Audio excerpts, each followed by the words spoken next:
What is up, fellow nerds, and welcome to Not Your Status Quo. I am Dave, and today we're talking about episode 6 of season 2 of The Boys. Hello all, I'm Keith, and if you enjoy this video and want to see more, smash that like button like Cindy would, and subscribe to our channel. Oh, hey there, I'm Doug. Can I get you a Fresca? Great. Well, while you're enjoying that, don't forget to ring the bell so you can be notified of our future videos. Wow. God, this episode was fantastic. This was the best episode of the season so far, in my opinion, anyway. I think it had everything. We got huge reveals, flashbacks to the first incarnation of the boys, more insane Homelander and Stormfront banging, Starlight taking major steps to becoming a full-fledged member of the boys, and finally, after what seemed like Frenchie taking a real back seat in most of the previous episodes, we finally get some time heavily dedicated to his character. Like with previous episodes, this one also has several themes, but the most prominent, I think, was morals, and the lines that each character is willing to cross. Like Starlight at one point killing someone, the revelation about what really happened with Mallory's grandkids, which we'll get into in a bit, and Homelander taking some seriously questionable steps in his relationship with Stormfront. Frenchie gets a bigger backstory in this episode. We get to see how he came to hate Lamplighter so much and why he was unable to stop him on the night Mallory's grandkids were killed. And in the end, he comes to peace with many things. And it was a growth episode for him. It was, and he also mentions that the Golden Girls taught him everything he knows about family. Kind of like he feels about the boys now and why he always is selfless when it comes to his friends. In fact, we see how he was brought into the boys when Mallory has him captured and threatens to send his friends to prison unless he works for her. Funny thing about that flashback, before the transition, Butcher says to Frenchie, "Don't get caught." And Frenchie says, "I never do." And then immediately they transition and Frenchie is in cuffs at an interrogation table.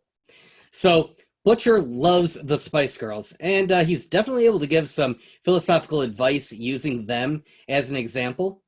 And Frenchie loves the Golden Girls and claims that they taught him everything. So I gotta ask, what do you guys think? Which girl group will MM end up referencing in a time of need? And you should tell us in the comments down below. When Frenchie is trapped with Lamplighter at Sage Grove, he reveals why he didn't stop Lamplighter that night. He was saving his friend from an overdose, a friend who he never saw again, and that actually died 3 months later from another overdose. So stopping Lamplighter has tormented him ever since. And when MM says they would have let him off the hook, he says he didn't want to be left off the hook. Meanwhile, at the Hall of Justice, well, actually in a dirty alleyway, we've got Homelander and Stormfront, who are continuing the romance, if that's what you really want to call it, while crushing a man's skull during foreplay, all while a camera is watching them. Homelander burns down his own trailer and part of the movie set in a fit of insecurity. Then he flies all the way to Vought Tower just to make sure Stormfront wasn't lying to him. Homelander is definitely acting with the maturity of a 16-year-old. However, I guess technically he wasn't wrong. Stormfront did lie to him. So she ends up having to spill the beans on her whole plan to keep in his trust, revealing that she's been alive since 1919 and was Frederick Vaught's first successful injection recipient in more than one way. Not only that, she had a relationship with Vought and they had a child, going back to Doug's statement. Combine that with the information she shares with Homelander and her involvement with Sage Grove, I have a theory. Since she had the relationship with Vought and she is checking patients at Sage Grove, I think she's in charge over Edgar, and it's her plan that the company is executing, hers and Frederick Vaught's. What is Sage Grove we keep mentioning? It's a secret Vought facility used for testing Compound V and, as Lamplighter reveals, creating Instasoups. When Homelander finds out that he knew nothing about this, will he turn against Vought? Will he be pulled back by Edgar when the real shit hits the fan? By the way, anyone else get a New Mutants vibe from Sage Grove? I think I think much of this episode is a nod to the long-awaited and finally recently released New Mutants, which your fellow nerds still need to get around to seeing.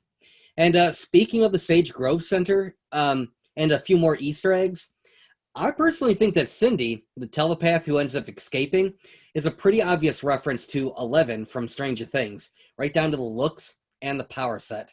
Somebody get that girl an ego. Starlight shows much more of her motivations in this episode as well.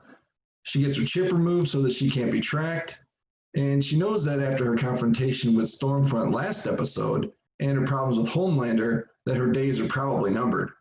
She comes to Hughie with intel, and Butcher recruits her to go with them on a recon mission to Sage Grove. Does this mean that she is joining the boys? We also learn the lengths that she will go to save Hughie, and I really think we're going to see her start to crack a little bit with the things that need to be done to take down Vought. Will the ends justify the means? And I now think that Doug is right about her being the one that needs to take down Stormfront. But will she need that power from Stormfront to help stop Homelander?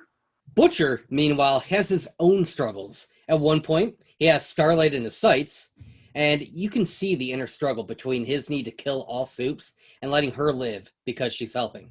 Or is it because of Hughie's interest in her?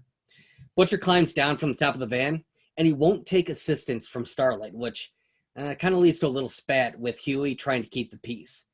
All that goes away when Hughie gets hurt. Starlight and Butcher bond over Hughie's hospital bed. They need him. But in that scene, Butcher says, when the doctor says he's going to need 2 days to recover, we don't have 2 days. And Starlight responds, well, we don't have a choice. Again, does this mean that she is changing sides? And poor Maeve. She had a great plan to get Homelander off her back, but once her girlfriend saw the video and her actions, it was over between them. And is Maeve going to blame Homelander for her leaving and double down on going after him? Will Vought use that video to keep Homelander in his place? I don't have the same take on that. Well, kind of. I can't tell by the look on Elena's face whether she's just horrified by the video or she's pitying Maeve because Homelander wouldn't let her help, or she maybe actually is disgusted with Maeve. So, as much as we love to point out that Stormfront is an obvious racist, and Homelander is very bigoted in his own way, thinking he's better than average humans, at one point calling them mud people, Butcher's revealed time and time again that he's not much better with his hatred of all Supes. His willingness to kill Kimiko and her brother during the boat chase, not willing to take Becca's son with them during his rescue attempt, and now in this episode, his suggestion that they use Starlight as bait, which is the excuse that he ends up giving when he recruits her to go on the mission. It does seem like the more they hang around him, though, the more accepting he becomes of the good Supes like Kimiko and now Starlight. And let's not forget Lamplighter. Is he switching sides now too? Willingly giving Mallory a shot at him, he shows remorse from his actions with her grandkids. He helped Kimiko, MM, and Frenchie escape.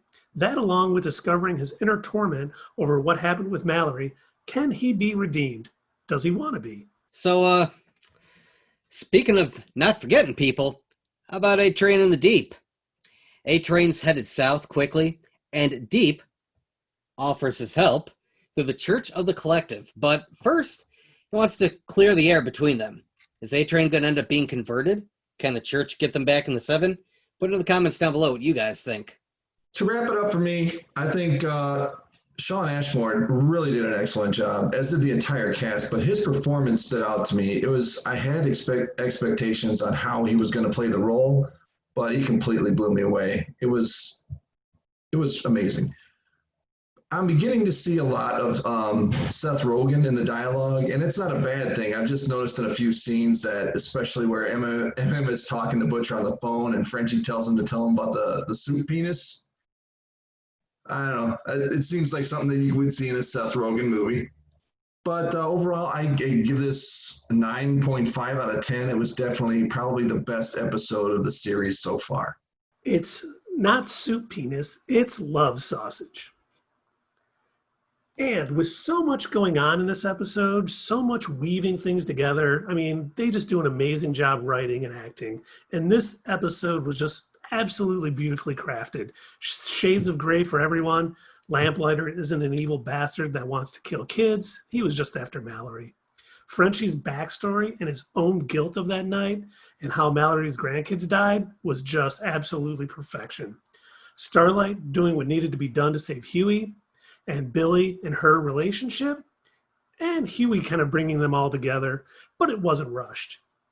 The show does a tremendous job of having deep characters, and this episode highlighted it so much. This may have been the best episode of the series, and I know that I just said that about episode 4, but this show just keeps getting better and better. And with this episode, I definitely give it the highest rating I've given any of these, and I give it a 9.8 out of 10. It was damn near perfection. Yeah, you know what? I don't always agree with the other two guys here, but I have to in this case. I really also feel like this was the best episode yet. I think it had the perfect mix of everything. I loved learning more about Frenchie's past.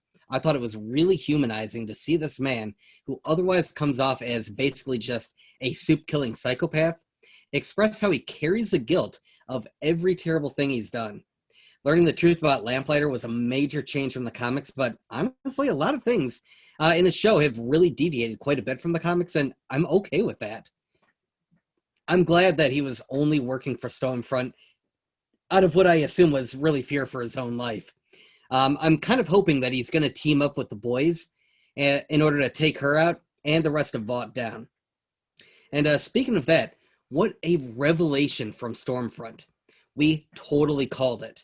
That she was old and definitely a Nazi, but I did not see that twist coming. So that really leaves me wondering, kind of pointing back to something Dave said earlier. So does she own Vought? Is she Mr. Edgar's boss, or is she trying to wrestle control back in order to move it in her own direction? I'm really looking forward to how this is all going to play out. The only thing I really felt seemed out of place was the scenes with A-Train in the Deep and the Church of the Collective. It kind of seemed like a much slower and, I don't know, meaningless piece compared to all the chaos that was going on at Sage Grove. As I stated quite eloquently much earlier in our review, this episode was outstanding. I enjoyed every bit of this episode. Queen Maeve revealing to her girlfriend that she allowed hundreds of people to die in a plane crash, everything at Sage Grove, Starlight's character development, Homelander showing his true colors, Stormfront's reveal about her marriage to Frederick Vought and being the first successful soup, and obviously Frenchie's amazing backstory. The only thing I could have done without, like I said, was that whole Church of the Collective scenes, which really seemed out of place. So I'm going to give this an overall 9.5 out of 10. Needed more love, sausage. But what did you guys all think? If you could, subscribe to our channel, give it a like, and go ahead and watch more of our videos and comment down below. We'll see you next time.